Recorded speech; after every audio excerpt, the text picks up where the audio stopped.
तो आज का हमारा टॉपिक है अलैंगिक जनन एवं लैंगिक जनन में अंतर।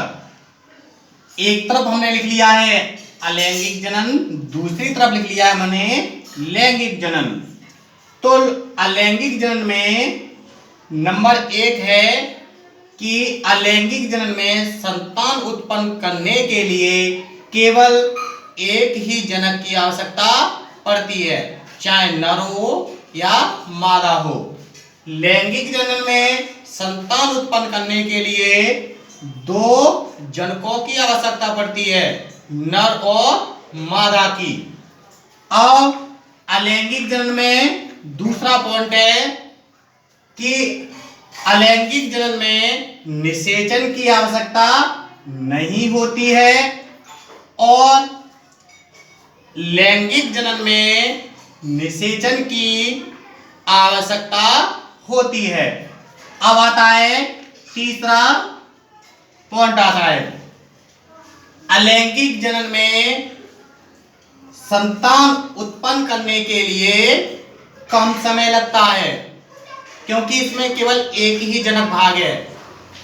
और लैंगिक जनन में संतान उत्पन्न करने के लिए अधिक समय लगता है, क्योंकि इसमें नर और मादा दोनों उपस्थित हैं।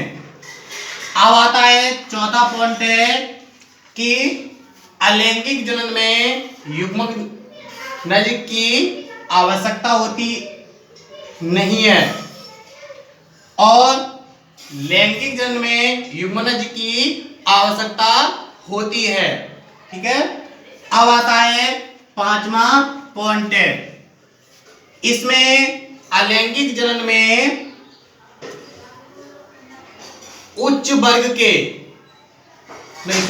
निम्न वर्ग के अकशेरुकी जंतुओं को रखा गया है, अर्थात इनमें रीढ़ की हड्डी नहीं पाई जाती है।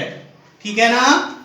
अब आता है लैंगिक जनन। लैंगिक जनन में यानी कि इनमें निम्न वर्ग के जंतुओं को रखा गया है, अर्थात इनमें रीढ़ की हड्डियां पाई जाती हैं। ठीक है ना। अगला है हमारा छठा पॉइंट है कि अलैंगिक जनन में नई किस्मों का विकास होता है, यानी कि नई किस्में उत्पन्न होती हैं और लैंगिक जनन में नई किस्में उत्पन्न नहीं होती हैं।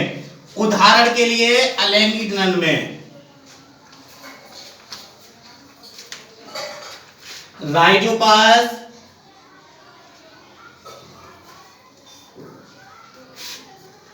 हाइड्रा, ईस्ट, कवक,